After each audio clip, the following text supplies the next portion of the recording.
So a lot of people are calling the Ukraine war kind of the first episode of the unraveling of the U.S. dominated kind of Bretton Woods era globalized order.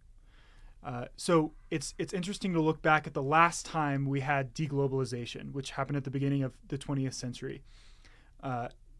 Obviously, we know that led to World War I, World War II, all of this stuff. And then we got the Bretton Woods Agreement after World War II, where the U.S. kind of became the world's policeman. We were the only country intact and whatever. So that's unraveling. A lot of people are saying that. And I'm interested to hear your thoughts on if that globalized order does unravel, if the U.S. withdraws from the rest of the world and leaves the rest of the world to figure it out.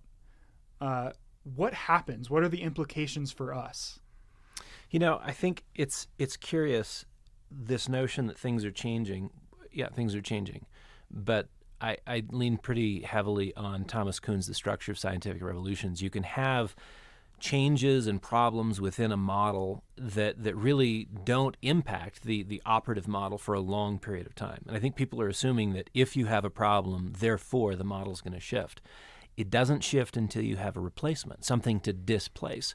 And to this point, we don't have anything that would replace the U.S. dominant hegemony, whether you're talking about monetary, the role that the dollar has played, or who we are as the world's great policeman.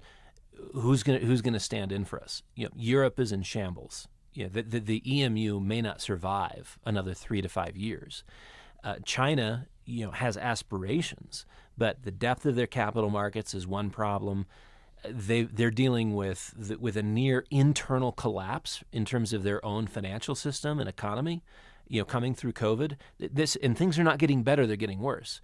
So for all the negativity around the U.S. dollar and dollar dominance, and yes, there are problems. I'm not arguing that, but I think it's naive to think that just because there are problems, that represents this catastrophic shift or change. You have to have another substitute. Power bores a vacuum. We're not going to see this vacuum exist, and then someday, somehow, someone else come in and fill the vacuum. No, it has to be displacement. It has to be displacement. You have one, then you have another, but you have to have the other in line first, and that does not exist today.